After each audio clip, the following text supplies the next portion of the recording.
Thank you all for being here today. This is a topic many of us are already thinking about because it touches our families, our coworkers, our staff, and the people who make this community run. Housing isn't just about buildings, it's about whether people can live near where they work, stay connected to their community, and build a life here. We're glad you're a part of this conversation, each and every one of you. Thank you. Kim is going to be giving us a brief tutorial on Slido. I'm really excited about this tech. Hi, good afternoon, everybody. My name is Kim Beard, and I work for the Feign Signature Group. And I'm going to introduce to you technology. It's called Slido. So if you pull out your phone and you turn on your camera and you aim it at that QR code, and I'll bring it back up while I go through the tutorial, so don't panic if you didn't get there. But this allows you to interact with the presentation here today. There will be some questions and polls and things like that. So don't worry, I'll come back to this slide, I promise. But if you do pull it up, just so this is what it'll look like. Your camera will zoom in on that QR code, and down at the bottom, this little yellow thing right here, you just click on that. It'll open up Slido. And it should open up to a screen that looks a lot like this, and you can see signature series and the date at the top. I promise I'll take it back to the Slido QR code. This is Q&A. This is something that will be active the entire presentation. So if you think of a question, you would type it in here. I think I have an example. So my friend Elmo joined us today, and he typed in a little question here. And so you just type in, you have a limited number of characters. It'll tell you how many you have left. And then you can put anonymous. I think the default is anonymous, so don't feel like you have to put your name. This was just for training purposes only. And then you click this green send button, and that'll send it to me, and I'm moderating up here what all the questions are. And it'll look like on your screen, on your phone, it'll end up looking like this. So you'll go back to here, you can still type in more questions. You can see that other people, and like I said, most of these will say anonymous. Here is really important. You can thumbs up these questions as we go through the presentation. So if you see a question that you really want answered, the goal is that we can get to as many of these as possible. But if everyone can just vote, that'll put that question up at the top. So if all 199 of us put this as a question that we want to find an answer to for Oscar, then it'll be the first question addressed by the panel at the Q&A section. At the very end, you'll see all of the questions and what they'll look like, and you can go through and check that throughout. Also throughout, you'll have this polls.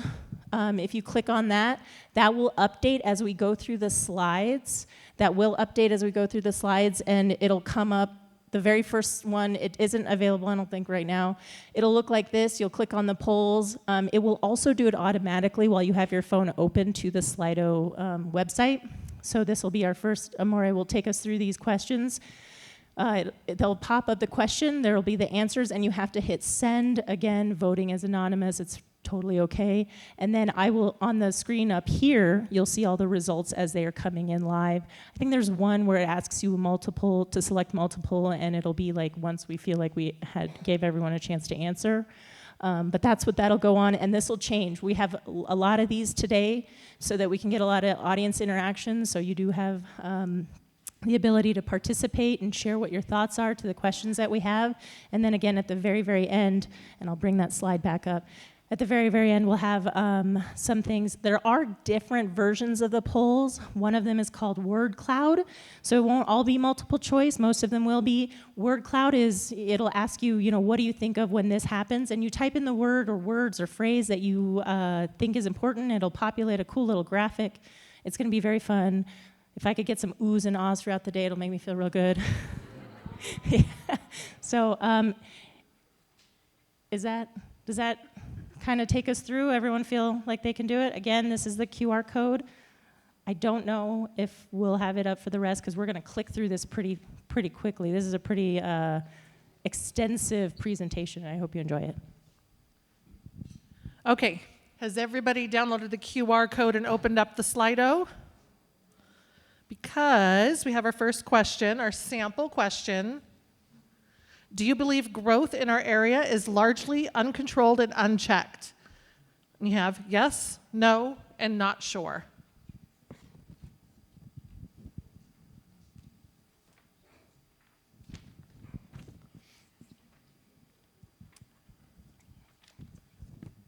one of my jobs with the microphone. If you have a BMW black, your car is running with nobody in it. A BMW X8 black.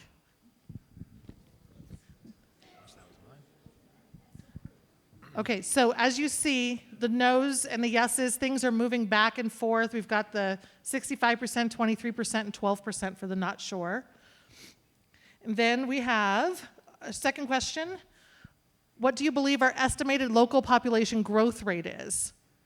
Then you've got your answer choices are less than 3% per year, 7.5% per year, 13% per year, more than 18% per year, and not sure. Again, as you guys are answering, those bars are moving.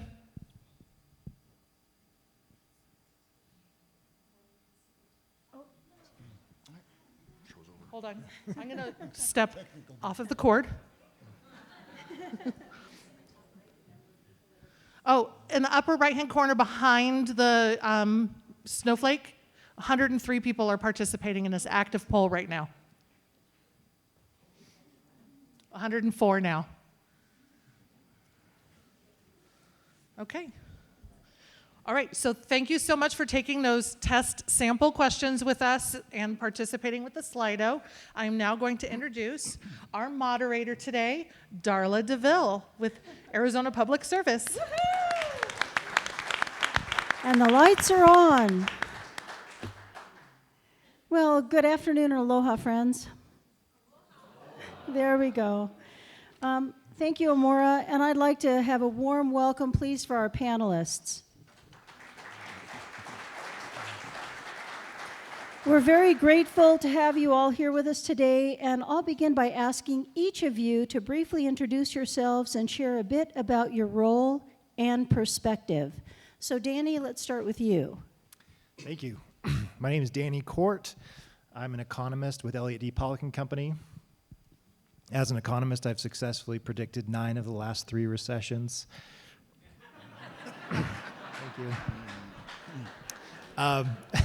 We are based in Phoenix, Arizona, but we've been very active in the Yavapai County area. So we've been working with town of Prescott Valley, city of Prescott, the Yavapai County as a whole, city of Cottonwood, and Sedona. All of the most recent assignments based, very focused on housing needs assessments and work and housing strategies. So thank you for having me. Good afternoon, everyone. My name is Nicole Kennedy. Professionally, I'm the Chief Development Officer for Yavapai College Foundation. I see some YC people in the room. And I also serve on the City of Prescott's Workforce Housing Committee, and I'm also involved in Home for Good, which is a new housing initiative for our missing middle. Good afternoon, everybody. I'm Dr. Anthony Torres. I'm the President and CEO of Yavapai Regional Medical Center here in Prescott and Prescott Valley.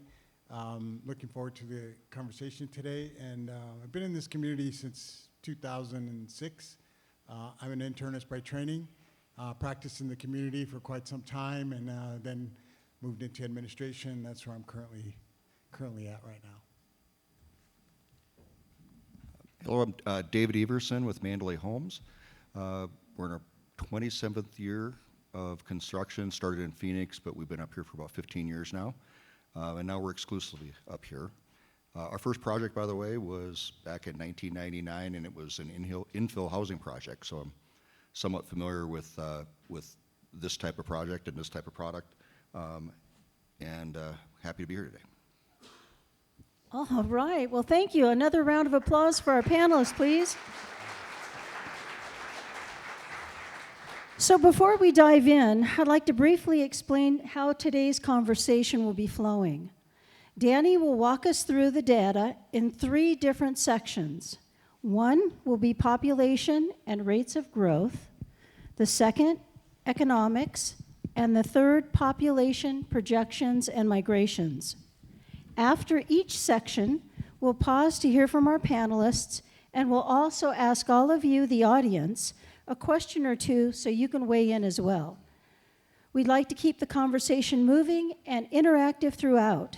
We encourage you to participate and be a part of everything that we discuss this evening. Without your conversation, it's not going to work.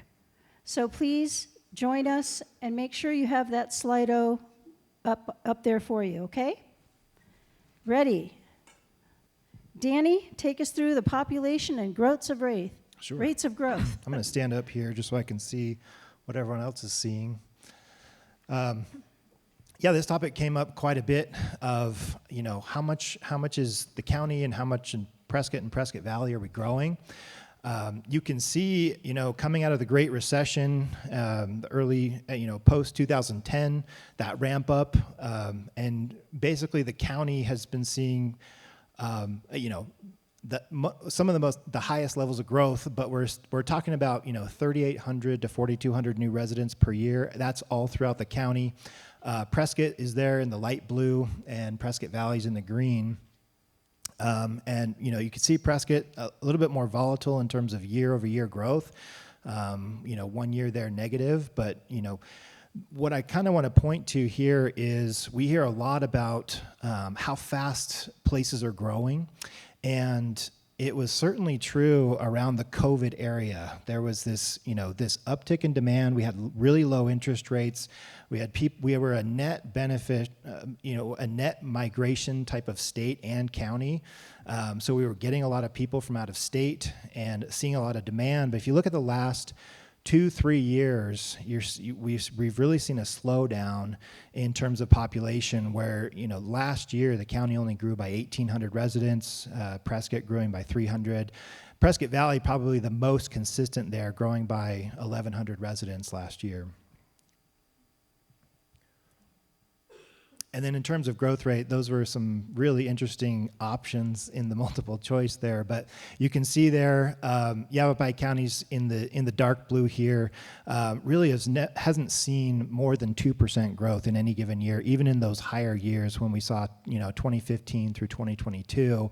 Again, you've seen Prescott Valley with more consistent growth at their highest, 3.5% growth. But right now, basically averaging between 2 and 2.5% growth in Prescott Valley. And Prescott, they're seeing that red, more volatile, but basically trending with the county at just under 1%. So we're at 0.6, 0.7% growth year over year for both Prescott and countywide. That was a cute cat clock. That was not part of my presentation. You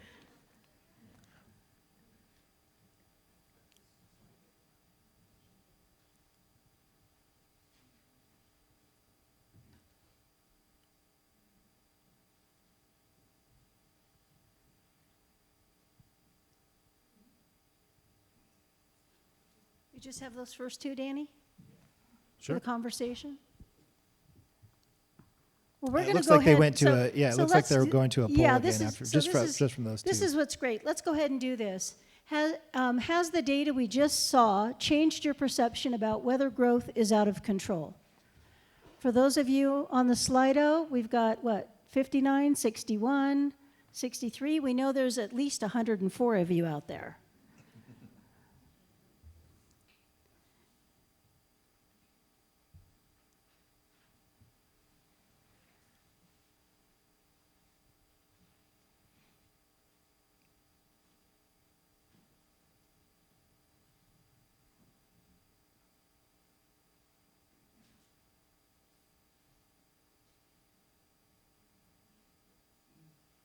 Oh, 105. We know there's 105 of you out there signed up. And just to remind everyone,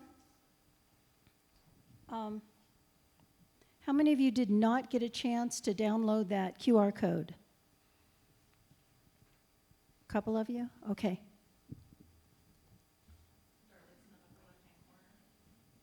Yes, there it is. Go ahead and take a picture of that, and let's go ahead and download that if you can.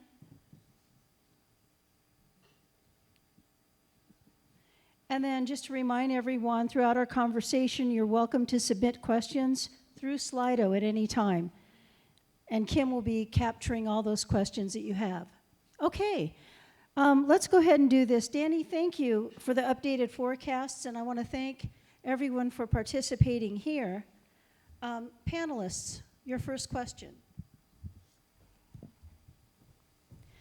We often hear that we often hear that growth here feels fast and even out of control. Yet the latest forecasts show the population growth is actually slower than previously projected. From your perspective, how does that data compare with what you're seeing in your own sector? Anyone can start. Well, I can speak for Yavapai College, and I would say that we're pretty busy every day serving thousands of students, and that is because we have tremendous workforce needs in the community. And some of those sectors that are largely in need right now are healthcare. Dr. Torres can speak very well to that, of course, but also manufacturing and the construction trades. So we're equipping students and helping them to get to their next best place in life to serve our community. And more than 80% of our graduates stay in the county, so it's important. Yeah, thanks for that, Nicole. From a healthcare organization perspective, you know, having been here for 20 years and seeing the kind of growth we've had in that 20-year period, the acceleration really was peaking kind of right around COVID. And then when COVID came, it was kind of all hands off. And when you look at the data on the population growth, I think we had a lot of influx of people who came here who were really contract labor that pushed some of these numbers. But the demand for services has never dropped from 2006 to 2025. It's all relative. The ability for us to grow is not matching the acceleration of the population growth that's coming here. There's increasing impacts on access to clinics, access to hospital services, to outpatient services, including laboratory, imaging, diagnostic testing. There's accelerated growth strategies going on. Prescott Valley obviously is growing quicker than Prescott and faster than Chino. So as we see that, it maps across what we're seeing in our Prescott Valley campus. The bed capacity is going up, the utilization of hospital services is going up, utilization of emergency room services is going up. What I would tell you today is, from an outpatient perspective, trying to get a imaging test or lab test outside of the hospital is very challenging. There's not enough services. 40% of what we do in the hospital is outpatient services. So that means that people who are in the hospital, they need those services just as much. People from outside the hospital are coming into the hospital to get tested because they can't get the test timely enough. So those are the areas that we as an organization are focusing on, and the increasing development of services outside the hospital in Prescott and Prescott Valley. All of our strategy going down to the future is really that. So the impact to population growth continues. You know, people feel that if we stopped today, we put a border around the state and let no more people in here, that it would be better. It wouldn't, because we cannot keep up with the growth that's already here. This problem should have been addressed maybe 10 years ago. Thank you. Hey, Dave, let me ask you this. What do you think drives the gap between how growth feels to people and what the actual data shows? Anyone on the panel? I was asking you, Dave, sorry. What do you think drives the gap between how growth feels to people and what the data actually shows? If industry-driven, I would think. You just spoke to here, your industry doesn't get relief. You know, our industry, there's ebb and flow to it. So it would go from being very manic, like during the pandemic times, and then as things calmed down a little bit and people stopped migrating in at huge numbers, which you saw, things kind of stabilized for us in our industry. So I feel like it's been calming down and actually being slower than it was prior to the pandemic. Do you feel, I mean, prior to the pandemic, were your resources already taxed? I mean, Yes. Did you already have an issue? Yes. Okay. So, I mean, when you talk about the pandemic, there was already a declining amount of resource in terms of nurses, doctors, and other staff that we have in the hospital. What I say is the COVID basically accelerated the degradation of the healthcare model. And because of that, those were the challenges that we saw with increasing contract labor for nursing, doctors, and just staff in general. So that was definitely a huge impact. And we have kind of come out of it, but we still haven't reached the numbers of employees and staff that we need that were in the pre-COVID time period. But we actually see the same that's mapping here. We see the population growth now in Prescott Valley exceeding that of Prescott. You also see increasing in the county because Prescott, as everybody knows, is pretty much landlocked. Prescott Valley has a lot of capacity in terms of availability of developable land. So as we see that also as our opportunity that we need to grow in Prescott Valley also. So we've added additional beds there this particular year. We have strategies we purchased with our partners here, the Fain family, 30 acres that are adjacent to our Prescott Valley campus, which are going to be utilized to expand outpatient services. The growth has leveled off in Prescott Valley and the county and Prescott, but substantially not really impactful to us in terms of giving us relief. I do think one of the drivers is fear in the community. And, fear is certainly an emotion. I think it was interesting just seeing some of the results on the poll already that 45% of you who answered roughly either shifted your opinion somewhat or significantly about that. And so I think the more conversations that we have in community about the facts and come together is really positive and helpful to bringing us closer and not further apart. And I will say, I think part of that fear is also exacerbated by political figures who campaign on fear. And I think we need to stand up against that. Thank you, Danny. Yeah, I think if you've lived in a community a long enough time, you remember like when traffic wasn't as bad as it was today, or you remember like my favorite thing to do as a dad driving down the road is I will point out a subdivision and be like, that used to be farmland, and my kids just roll their eyes. They don't care at all.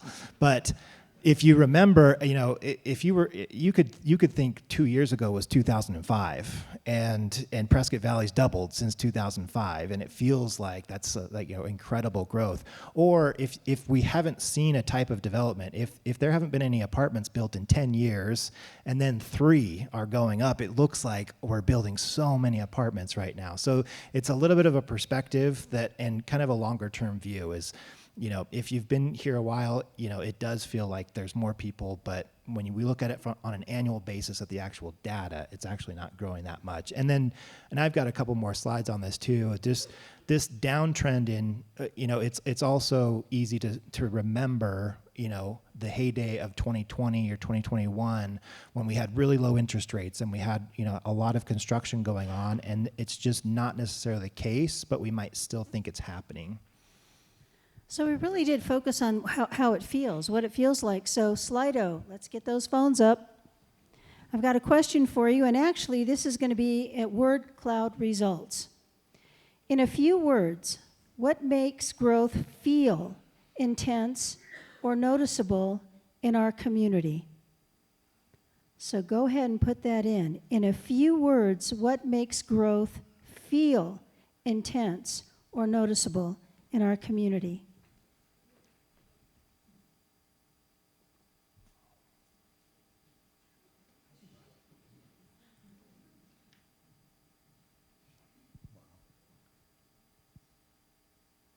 Are we going to be able to keep this?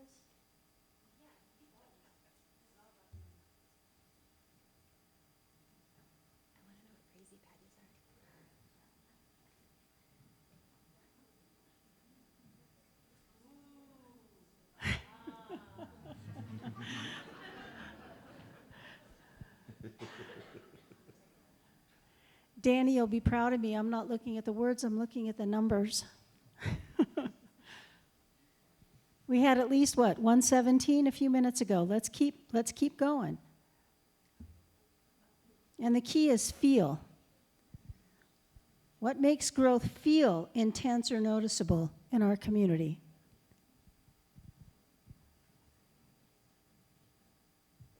Tree lighting.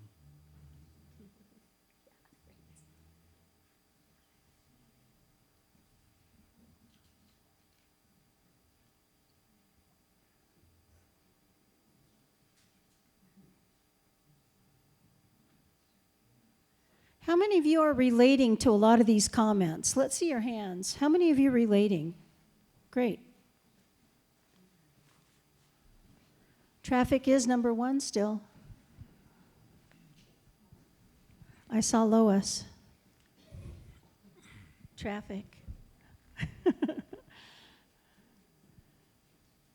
We've got 4 participants typing. Can they continue to type?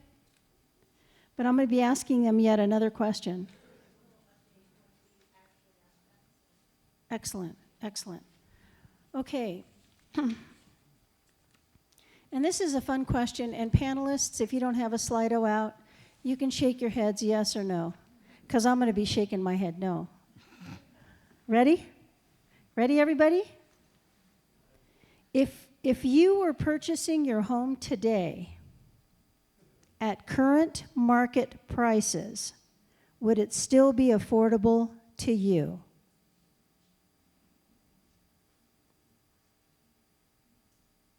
And again, before we move on to economic data, this is something that we want to take just a personal moment to think about. And again, if you were purchasing your home today at current market prices, would it still be affordable to you?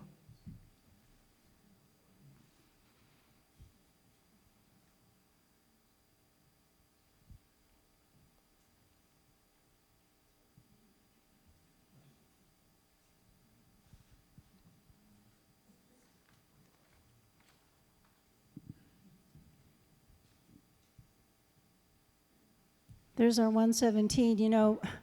These responses do say a lot. They reflect what many households in our communities are feeling today. With that perspective in mind, let's take a look at more economic data, Danny. And thank you so much again for preparing this, and help us to understand why affordability has changed so much. Sure. Yeah. Those were interesting answers because they almost perfectly match the income distribution of the county. But real quickly, there's a buzzword, the missing middle housing, the missing middle. So we just wanted to help define that. Basically, it means I'm a household and I earn too much to qualify for a government subsidized housing, but I don't make enough to afford what the market is offering me. So that's the missing middle. And missing middle housing is just a housing product that could be priced at a level that someone making between those ranges could make. So if and this depends on household size, but in Yavapai County, area median income is what the federal government uses and these programs use. But basically, if you look along this red bar, say you're a family of 2 or 3, once I hit $49,000 as a household of 3, I make too much for any type of government subsidized housing. Not that there's enough government subsidized housing to go to be able to accommodate everyone that makes under that. But so basically we're saying at $50,000, I'm priced out, I make too much for any type of that program. And then what's the gap between $50,000 and how much do I have to make to be able to afford a home in the market? And we'll show you that number. It's startling. We can go to the next slide. There's just kind of a sampling of basically, essential workers, service workers, essential workers within our communities, going all the way from retail, food and beverage, nursing assistants, to pharmacy techs, paramedics, school teachers, firefighters, police officers, and nurses. The red bar is, okay, maybe if I'm making in that occupation and I have that household size, I could qualify, but we're not saying that there is a government subsidized housing unit available to you, but that they would qualify. The orange is starting to get into that gray area of whether you would qualify or not, and then above that, they wouldn't qualify. Those would definitely be right in the missing middle in terms of occupations. In 2016, you would just need to make $60,000 in this market to purchase a home.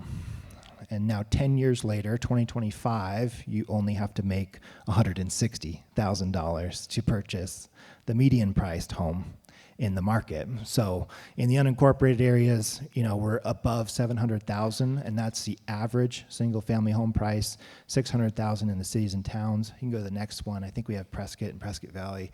Prescott's a little bit worse. In 2016, you had to make 73,000. Now we're up to 177,000 to purchase that home. You've got a couple of other housing products like condos and manufactured homes that are much more affordably priced, but the single family market is well out of reach for those households. I think Prescott Valley's on the next slide. Prescott Valley, again, in 2016, I make $50,000. I'm a homeowner. In 2025, I have to make $124,000 to buy that average price home in Prescott Valley. So we're talking about if I make over $50,000, I can't qualify for a government subsidy and to help with my housing costs. And now I'm going from $50,000 to $150,000. That's the amount of households that are just out of luck, that you can't find that. Just home ownership is out of reach for all of those households. I think the next one is, and here's that breakdown. And really interesting. I think it said in this live poll, it said about 8% said they could still comfortably afford their home, and that's basically what we're showing. That's basically what we're seeing here is, we've got about 14% of all households make $150,000 or more. So that's 86% that make less than that, and if they were coming into our market today, couldn't buy a home. So that's that whole you're so lucky. Like everybody, the homeownership rate is really high in Yavapai County. We're at 75, 78% homeowners. That's because you got in before all of this crazy price action happened. So, and so that's the reason we're discussing it today is, okay, if we, through attrition, we lose workers or people retire and we're bringing people in, or our children are growing and forming their own households, the game has changed. The game has completely changed, and this is what it takes. And there's just not that many salaries out there, even on dual income, that can achieve that level of income.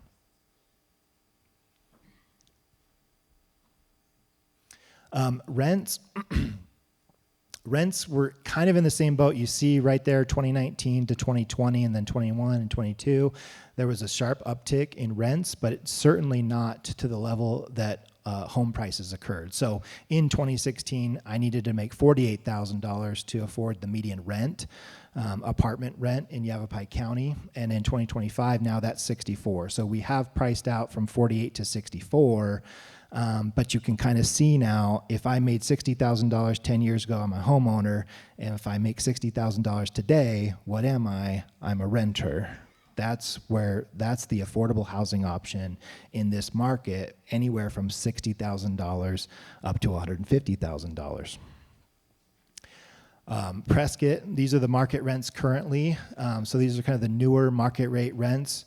And again, the required household income, these are not poor households that are renting these apartments. They have to be making, $60,000 to $80,000 to afford the rent in these market rate apartments. So we're not talking about low income. This is the incomes of the people that were homeowners 10 years ago that can afford these rents. And then Prescott Valley is pretty similar on the next slide. Oh, was it? Okay. Well, you're going to have to. Prescott Valley is basically in the same boat. And 1 to 3 bedroom, pretty much the same. $65,000 to $90,000 salary is what's needed to comfortably afford those apartment rents. Let's just take a look at this for a minute. And Danny, thank you so much for this great information. I mean, it's almost overwhelming. I'm looking out at the audience, and so many heads are going like this. Unbelievable. If you take a look at some of those rents 5 years ago, those were mortgage prices. And mortgage prices that many of us couldn't afford, so we'd have to take a couple steps down, and you're going like this. Exactly. This is great information, and panelists, we're going to take a look at this. We're going to take a look at this, and I have a question for you. And I know, Dr. T, you're very passionate about this, but I'd like everyone to weigh in on this question. Looking at the gap between local incomes and the cost of renting or owning a home, what do you see as the most significant economic impact this creates in our community, whether for employers, families, or the services we all rely on? Well, thank you, Darla. This is a proverbial problem, and it's not just for healthcare. But healthcare is one of those essential, just like firemen, policemen, teachers. The disparity between the ability to make a living and the ability to live is getting wider and wider. This is a national problem, but like I see in healthcare, everything else, it's exacerbated in small rural communities. It just is. We don't have the resources. We obviously don't have the population. You know, if you go down to Maricopa County, you go down to Phoenix, one of our sister hospitals, you could quit your job there today and have another job tomorrow down the block. People who live in this community, if you can't afford to make a living, what are you doing? You're packing up and you're leaving. You're uprooting your whole family and going somewhere else. That is the difference. So from a hospital perspective, we perform a lot of high-end stuff. We just spent $28 million building out a new dedicated EP lab for people who suffer with cardiac arrhythmias. We have highly trained physicians, highly trained nurses, but guess what? If we don't have the environmental services people to clean the rooms or clean the operating rooms, or we don't have nutrition services to take care and feed the patients, what good is it to do the procedures? That's what's happening with us. We can't staff entry-level positions because people are making $30,000. They probably can't even afford the rent.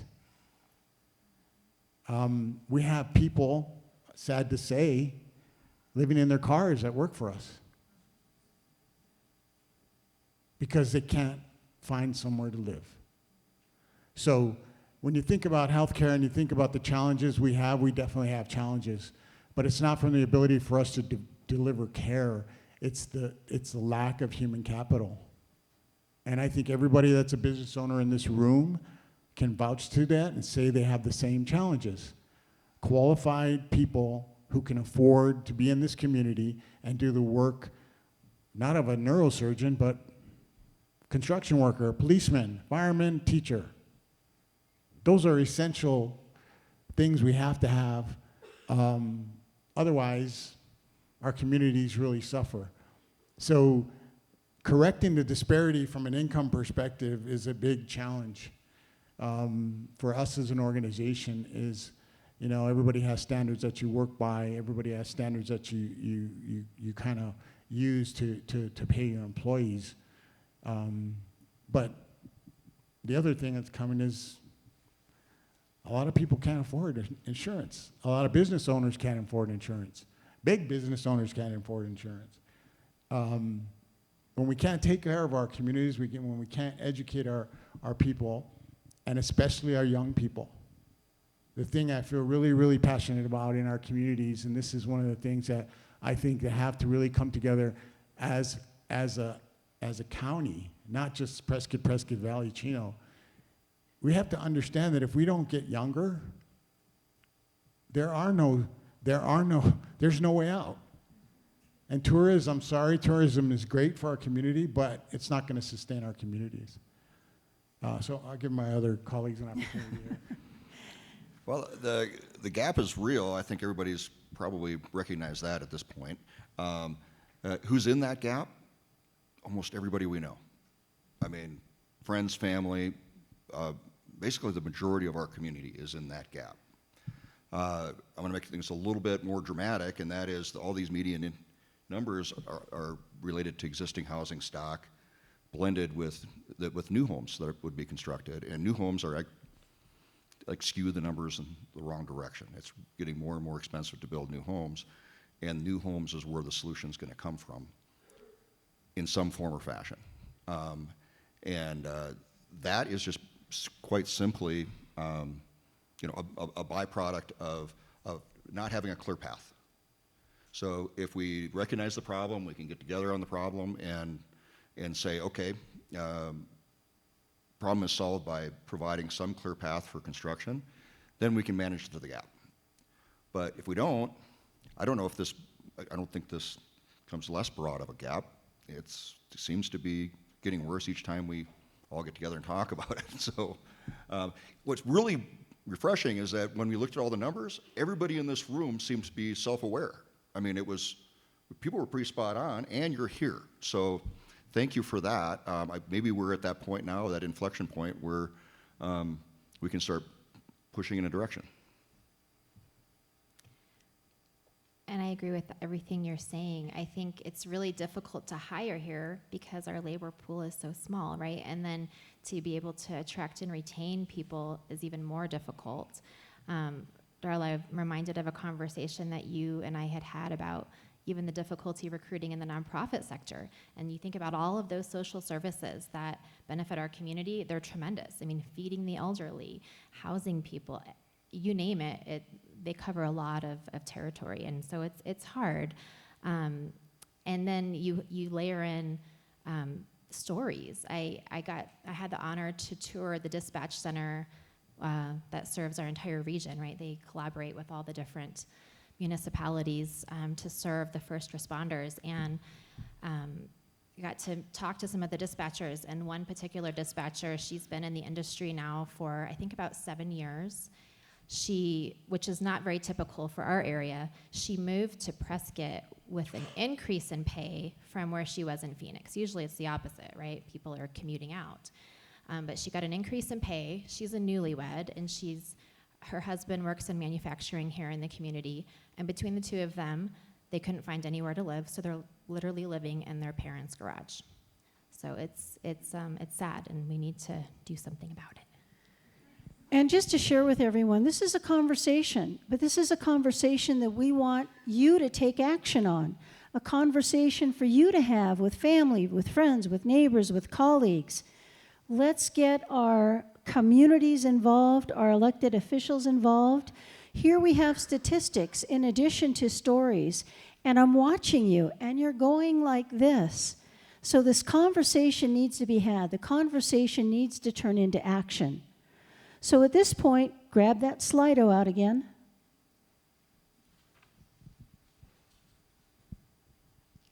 And this is going to be a multiple choice question. Before today, had you thought about the missing middle, which is the group of people who earn too much to qualify for housing assistance, but not enough to comfortably live affordably in local housing?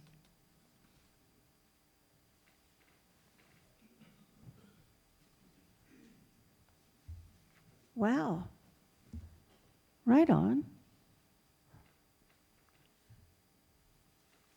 Fantastic.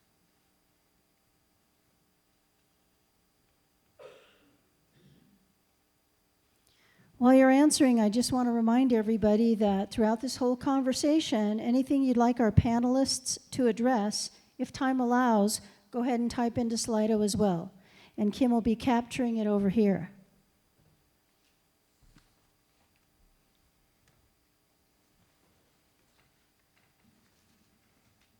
119, look at that. Okay.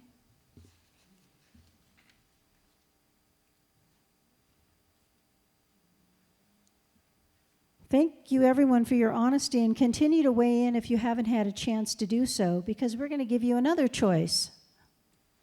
Ready for the slide?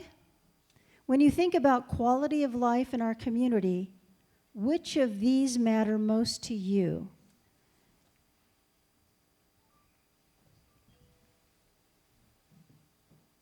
Quality of life. What's valued?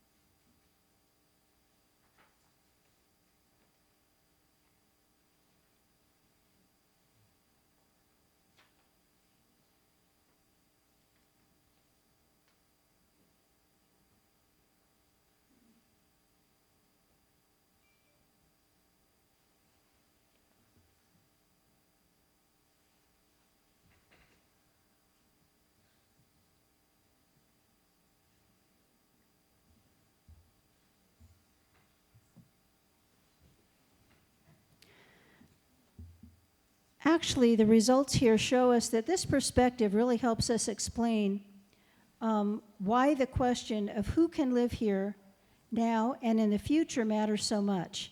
So let's talk about population, projections, and migration. If you haven't finished, continue to do this.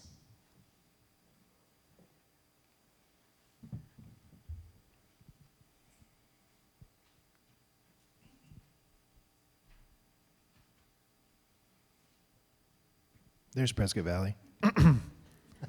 I thought someone had something against the Prescott Valley. They were just, but we can go to the next one. But you can see here, actually, just real quickly too. This is also a kind of a case study for, you know, when someone comes to us and says, "What can we do to help affordability?" and we say, "Build more supply." The apartment market basically proved that out, basically, you know, here in Arizona, nationwide, where you had this big influx of apartments. You don't just build one, you build 200 or 300 at a time in a community. And you see the peak rents. Peak rents were in 2022, and rents have been coming down because new apartments came online. There was more supply. The vacancy rent went up. Property managers were competing for tenants, increasing concessions. It's a better time now than it was in 2022 to be a renter because of that extra supply. And so that's what we keep saying. We need this supply. If we don't have enough, then you know, everyone's going to take advantage of that and the prices go up. But anyway, we can go to the next one. The burden. These are generated by the census. So this is housing cost burden for renters in Prescott, and the threshold has always been 30%. If I can spend no more than 30% of my income toward my housing cost, then that's affordable. Anything above that, you're burdened by your housing cost. So 47% of all renters in Prescott, nearly 1 in 2, are spending 30% or more toward their rent. 28%, there's 2,000 renter households that spend more than 50%. So 1 in 2 paychecks per month goes toward rent. And then that's how you can start to see, okay, why is that the affordability threshold? How much money do I have left to pay for everything else that I have to pay for? So that's the renter burden. In Prescott, I think the next one is, for owners. So if you are a homeowner, we have nearly 34% of homeowners that are overburdened by their housing costs. So 2,600 households that own a home but pay more than 30% of their income toward their housing cost. Prescott Valley's in a pretty similar boat.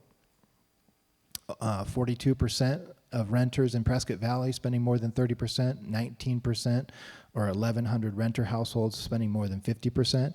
And we put that 50% on there too because, and I didn't get the statistics for Yavapai County, but like in Maricopa County, there's been a 50% increase in homelessness over the last 5 years.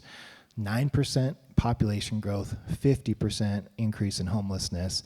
And those are the households that are most at risk, those that had a home but are so overburdened, and it just takes the landlord increasing the rent or some other hiccup, a job loss or something like that, that goes from being very overburdened by housing to not having housing at all. So that is always a number that we like to point to as, you know, if homelessness is something that's top of mind, these are the households that are most at risk if the situation doesn't improve.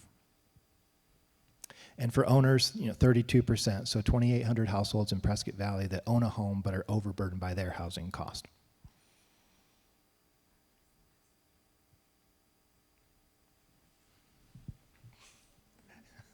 Are we there? I don't know. They're the ones controlling the slides, so. How we doing? Well, let's just move forward. How's that? Danny, thank you again. Are these numbers helpful for everyone? Let's have a hand of applause if you think these numbers are helpful. To help us really clarify and understand where we're at. Even though we feel it and we know it, now we've got those details to show it. These projections remind us that growth just isn't about how many people are here. It's about who is coming, where they're coming from, and how they're living and working once they get here. So let's take a look ahead. And panelists, I have a couple of questions for you. And Nicole, I think you want this one. Given that we're giving, hang on, there we go.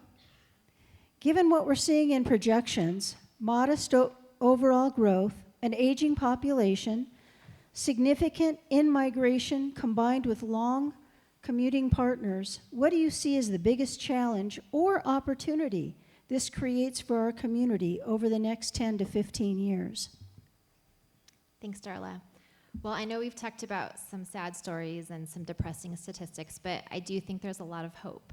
And I want to talk about the opportunity piece of that.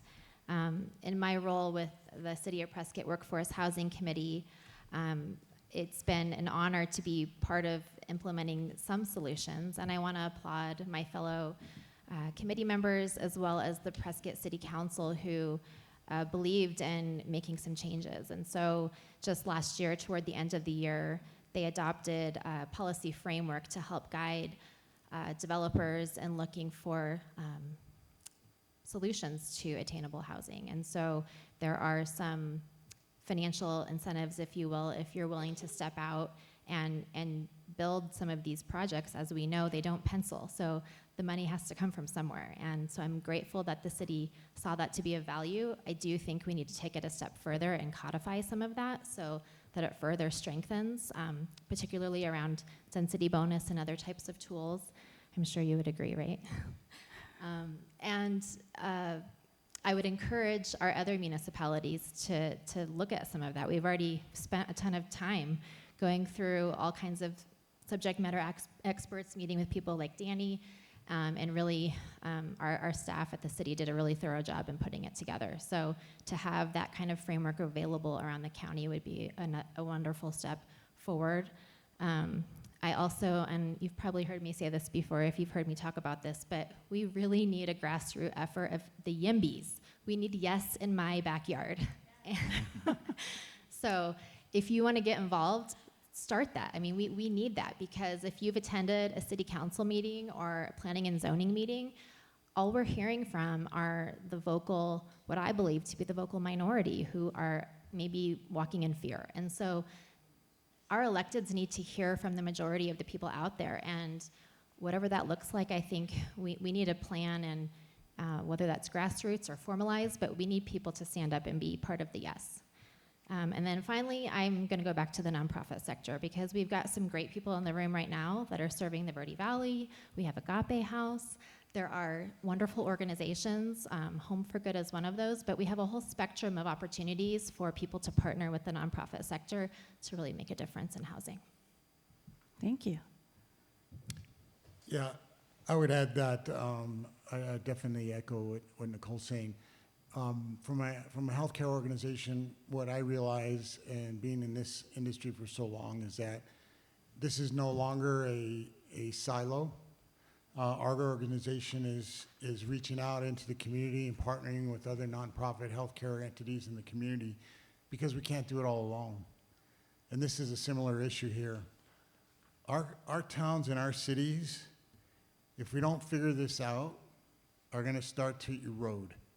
And for us in a healthcare organization, that means we start to lose services. And I've had this conversation with my team and my staff. So which service do we want to give up? What do we want to give up? Rural communities are hospitals. Last year, I want to say there were about 100 hospitals across the country that shut down. The first things that hospitals lose, that they give up to continue to maintain some semblance of services, they give up pediatrics, and they give up OB, obstetrics. Can you imagine if we said we were going to do that in our community, what that would be like? That was an absolute not in my town. So from a municipality perspective, we need to work together. We need to drop these walls around our cities and towns and understand that this is a coalition. This is a collaboration that has to take place, because the proximity that we have here is very close, and whatever we do in one is going to have an impact on the other. And, you know, like Newton's law, for every action, there's an equal and opposite reaction. So if we don't work together, it's not going to be something that's going to be sustainable. And lastly, we need to realize We are not just a retirement town. Okay? We are not. We are just not a retirement town. And I think people have to understand that you want to have healthcare services here. I had a patient one time, I was rounding in the hospital, and he looked up at me and he said, you know,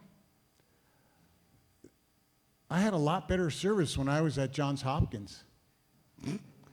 And I said, I hate to break it to you, but this isn't Baltimore. We can't have expectations of services and needs in our communities without investment. And the investment is right here in this room. We have to figure out a way to make this move forward. We have a lot of smart people in this room. We have a lot of people who can figure it out. And so we're in this together with everybody else. Yes. We have a few more questions, but right now there's over 50 questions from the group. So let's So let's take the first, maybe the top 2 questions. Well, for we the have a panelists. block of questions that seem to mostly deal with, can we change zoning laws to allow private homeowners to build an ADU on their parcel and get tax incentives to rent to first responders or lost middle group? But also in line with that is, how burdensome is the current building codes, et cetera? Are we over coding, et cetera? That would be a big block right there. Dave, that might be a good one for you. I'm sorry, I can't get, I pass. I don't want to pick on that too much, because I don't know that it's going to make or break us one way or the other as far as the building codes are concerned. It's really the, and I kind of mentioned this before, it's really the policy or the motivation. You know, so if you're supported, if the industry's supported, it'll win. It'll win the day. It'll find a way to get through, you know, whatever obstacles are in its way that are meaningful. You know, so in building codes are meaningful. I really like ADUs. I think the reason ADUs are not, the reason they're so valuable now is because we have a complete gap in the duplexes and fourplexes. We had none of our zonings allowed for much of it. And what little we had got used up, and then that, you know, scarcity created expensive duplexes and fourplexes, and that's the meat of the market. I mean, there was Lake Havasu City was formed by MCO Properties, and so was Fountain Hills, and they did a really good job of creating a whole middle market where they allowed the zoning to be duplexes and fourplexes if you chose to, and that's FHA financeable. It allows retirees to come in, afford it, rent out next door to somebody we all know, and make sense of it. And the ADUs are just a new way of trying to approach that. I'd love to see more of that. And again, that's just pure zoning.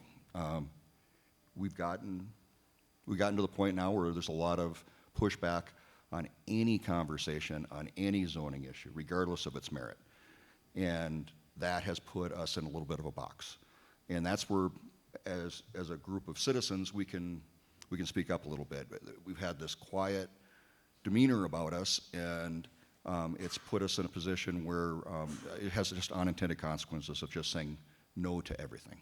There is something to say yes to, and I'm not worried about the building code.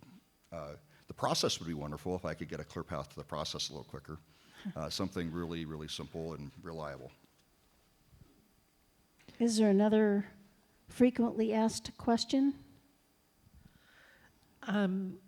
Question, Danny, explain government subsidy.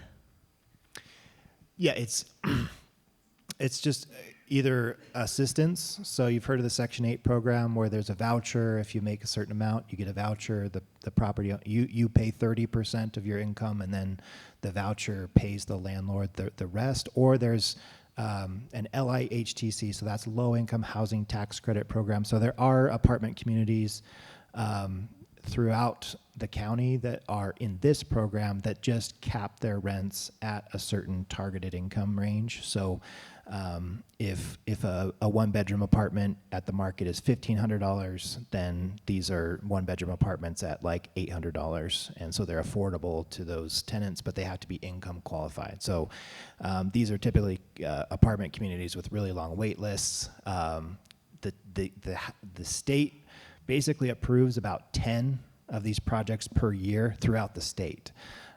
So Yavapai County probably gets one every other year. So it's not like you can say, okay, we'll have those, we'll take those. You have, these are, it's a competitive round every year. You're not guaranteed to get them if you want them, and there's just limited tax credits to make those happen. So that's what we're talking about. So again, and same with Section 8. The county only has a limited number of vouchers. Those are all spoken for. There's usually a wait list of several years to try to get those. Thank you. There was also a couple of comments from our crowd members stating that Yavapai County doesn't have a housing authority, that it's run out of the state. Is that accurate from our nonprofit people that have knowledge of that? We do not have a housing authority, although I did recently hear that Prescott once upon a time had something written in about a housing authority. I have not personally confirmed that.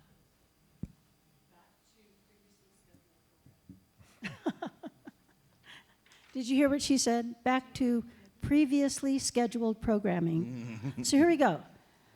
Let's do this. Ready for Slido? Audience, which of these trends do you think will have the greatest impact on our community's future? Which of these trends do you think will have the greatest impact on our community's future?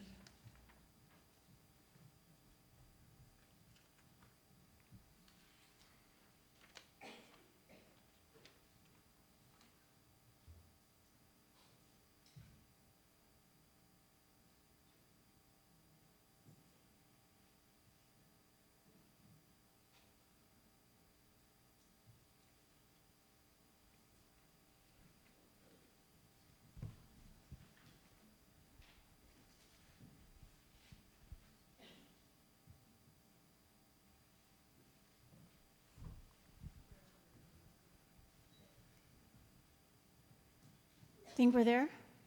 Pretty close?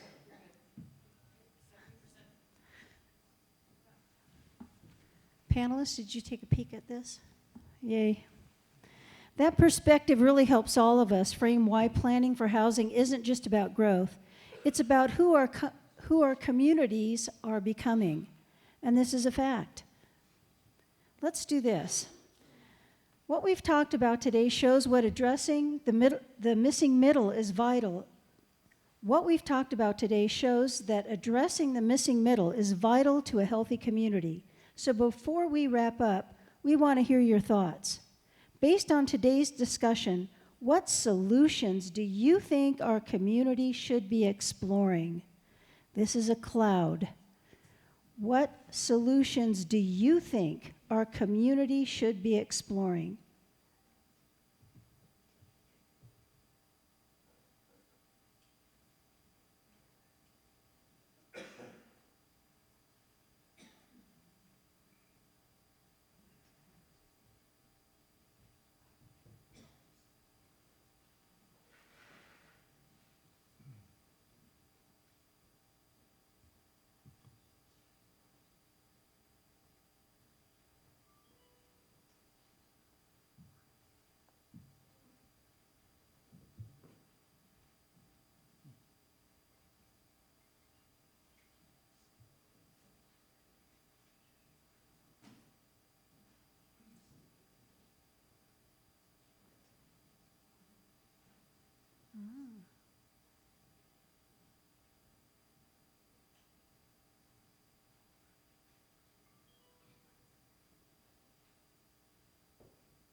11 participants are still typing. Oh, yay.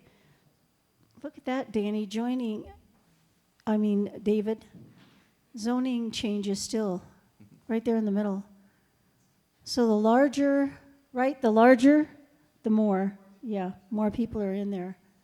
Housing affordable, public transit, affordable housing, zoning changes.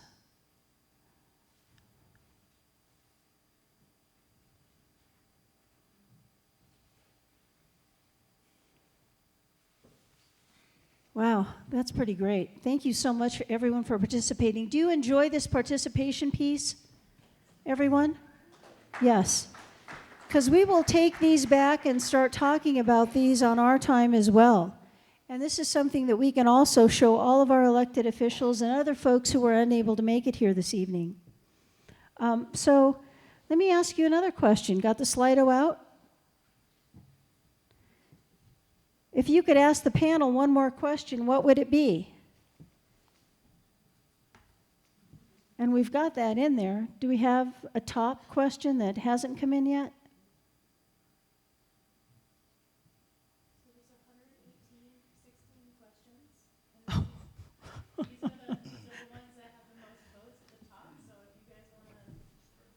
All right, let's see if we can do the first three, okay?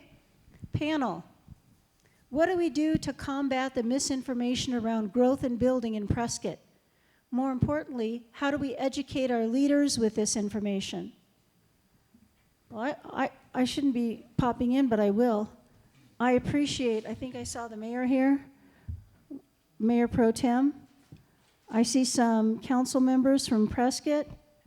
Are there any council members here? Mayors? Raise your hand, please. Elected officials. Thank you, Mayor. Thank you. Thank you. A big round of applause. This is where it starts. Okay.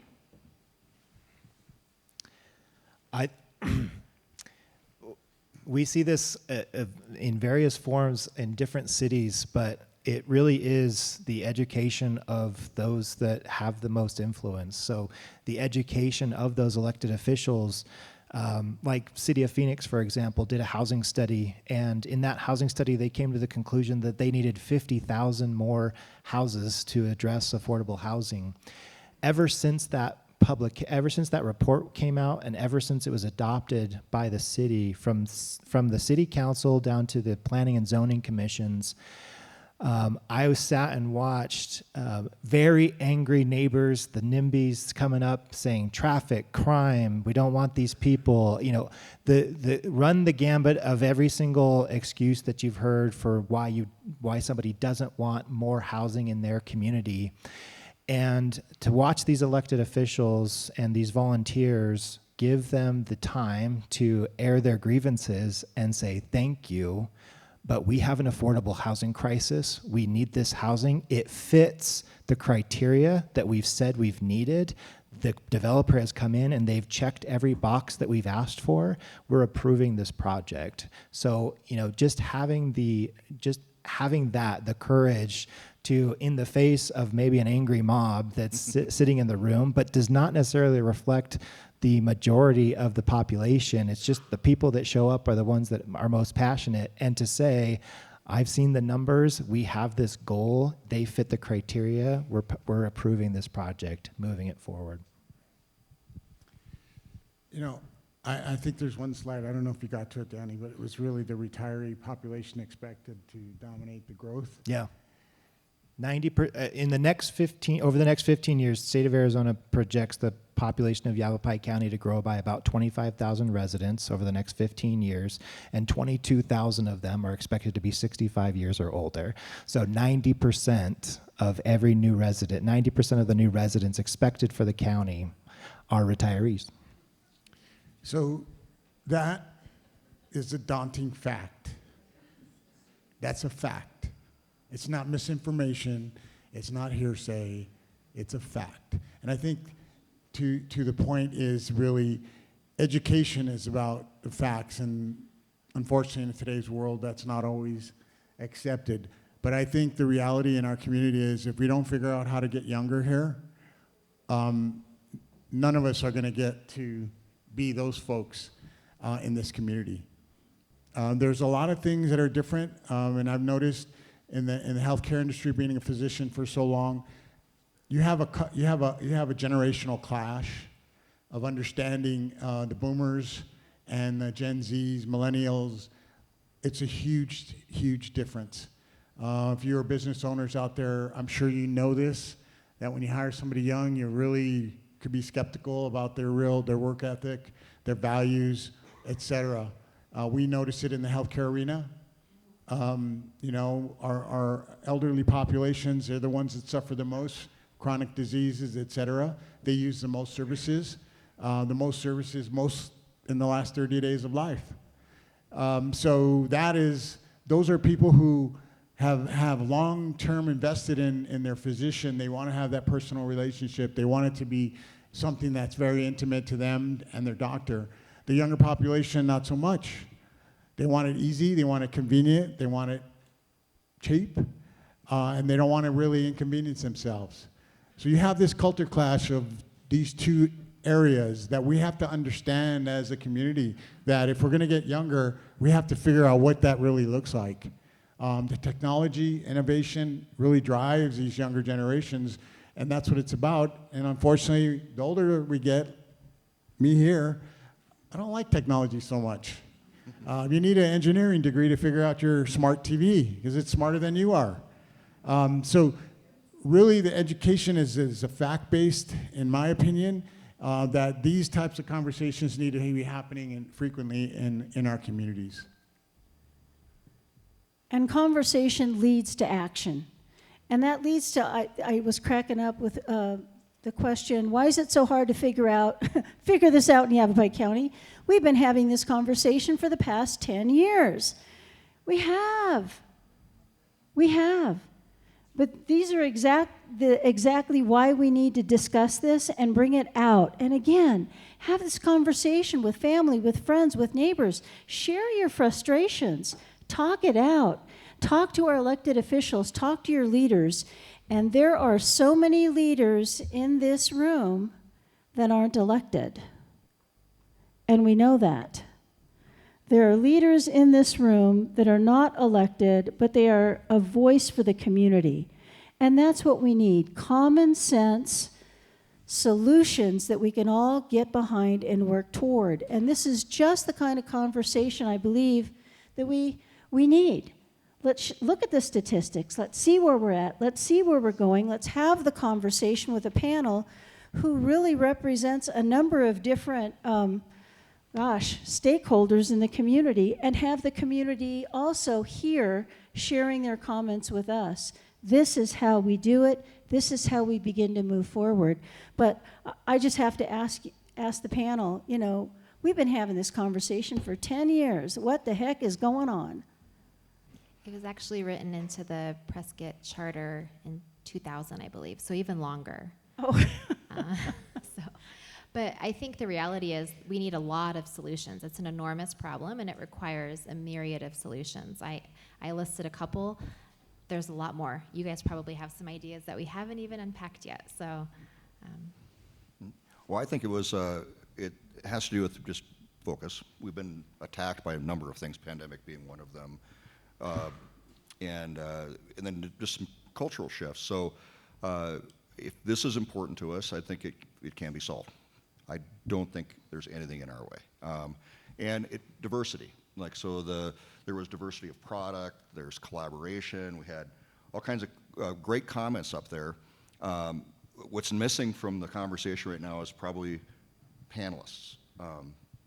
So we probably don't have a great diversity of panelists here as it relates to what's going to drive the solution, because then we could get just really disarm ourselves a little bit and say, okay, what is acceptable? What works for you, and why doesn't that work for you?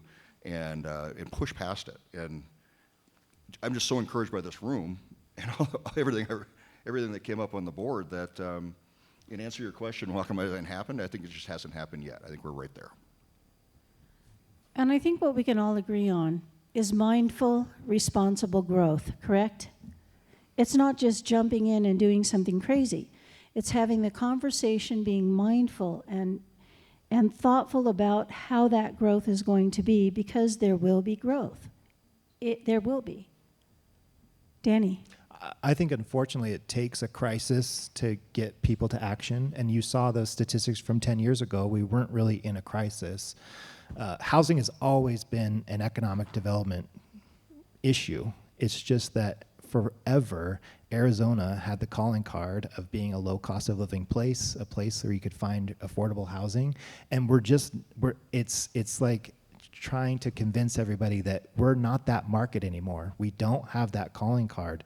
Our residents, we're a net gain of population. We're a growth state. All of our residents, our new residents, they come from California, they come from Washington, they come from Chicago, they come from higher cost of living places. We lose population every year too, and where we lose population to is Texas and Florida and the Midwest and the South, where there is more affordable housing. So people don't stay overburdened forever. If there's a place, a more affordable place, there are current residents that are considering that and voting with their feet and moving out. So we're basically right there in that crisis situation where we're not bracing for growth anymore. We're wondering, do we need to incentivize this? Do we need to what do we need to do to get these folks, the younger generation, the service workers? How do we get them here? And it's an economic development issue. I saw one person or a couple of people up there said, what could solve this? Higher paying jobs. I would love to get more higher paying jobs, but when we create one high paying job, we create 1 to 2 more lower paying jobs. When we bring that higher paying job into the community, they start spending their money, restaurants, shopping, health services, insurance, banking. Those are lower paying jobs. So we need a housing solution for all of our workers. Danny, do you have the answer to that question up top, off the top of your head? Yeah, well, for Yavapai County, so yeah, and that's the other thing. We're seeing this nationwide. This just came out with the state's population forecast. Within 5 years, the state of Arizona is projecting that it's called basically a demographic tipping point, where within 5 years, more people in the state will be dying than being born. So we won't have that kind of buffer of just natural growth, more people being born than dying. So we're already, in Yavapai County, you're already at that tipping point. So your population growth is actually in excess of more people that are dying than are being born. And that kind of gives you a sense of the demographics. We have, this is a much higher median age here in the county. So we have a lot of older residents here, and you saw that in the forecast. What's going on? Our youngest resident is 70 years old, yes. By the way, yeah, I was up here for Arizona Town Hall. I brought my wife, and she played pickleball while I gave a presentation. She wiped the floor. They were like, "You're amazing." She's like, "No, I'm 42." That's like, that was her edge. Oh, this is really great, and there are so many questions that we do want to respond to. And so I was just talking with Kim, and she said that all of these questions we could put on the website and answer. So we will do that in one way, shape, or form. How's that sound? So for time purposes, we just want to ask you all one more question. So get that Slido out. And what topics would you like to see addressed in future Signature Series events? Maybe part 2. What topics would you like to see addressed in future Signature Series events?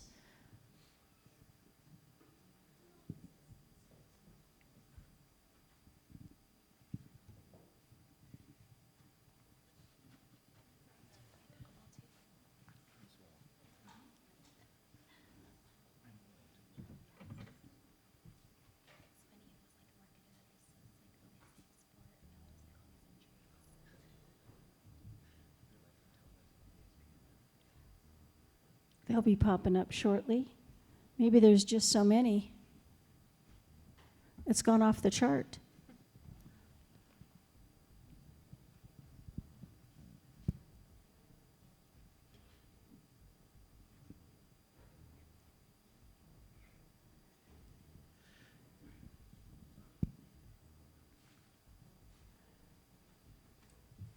Well, let's do this. If as those pop up, we'll pop that up and we'll see what we can do. But as of today, as we wrap up, I just want to take a moment to thank our panelists for sharing their time, expertise, and thoughtful perspectives today. Let's have a round of applause, please, for our panelists. Conversations like this are stronger because of your willingness to engage honestly, and we really sincerely appreciate all that you do in our communities day in and day out. I'd also like to thank our advisory committee members. Advisory committee members, when your name is called, please stand or wave. Stand is good. Amora Senciole, Heather Sheets, Doug Lindberg, Larry Larson, Elijah Snyder, and Ron Fain.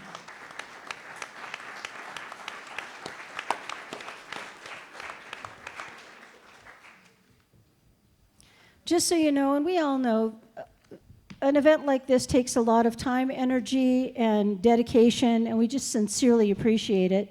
And another special thank you to Suzanne Seitz and Kim Beard for their administrative and logistical coordination behind the scenes. A great deal of work, again, goes into making these events run smoothly, and we truly appreciate your time, talents, and energy. And finally, thank you all for you being here, for participating and contributing to this conversation. Thank you. Give yourselves a round of applause. And at this time, I'd like to invite Elijah to come up for a few closing remarks. Oh, it's going to be you? It's going to be me. Oh, come on up. Elijah couldn't make it today. He works for Aspen Landscaping, and something about the precipitation got him busy. So we wish to thank everyone for taking the time to be here and for contributing to such a thoughtful discussion. Your input matters, and it's what makes conversations like this possible and productive. Before you go, please save the date for our next Signature Series events happening on May 19 and August 18. More details will be announced soon. And as you exit, we kindly ask that you return your name badge so they can be reused for our next event. Remember, save the turtles. Okay. I'd like to thank our moderator and our panelists. And I'd also like to invite our committee up for a photo opportunity. And I'd like to extend a sincere thank you to our moderator, Darla DeVille, and to each of our panelists for sharing their time, expertise, and perspectives today. What happened to our questions? And if we don't get an answer to your Q&A during the Slido, it is going to give us food for thought on how do we craft our next Signature Series conversations in the future. Thank you so much for coming today. We appreciate you all. Have a great day. Keep your powder dry.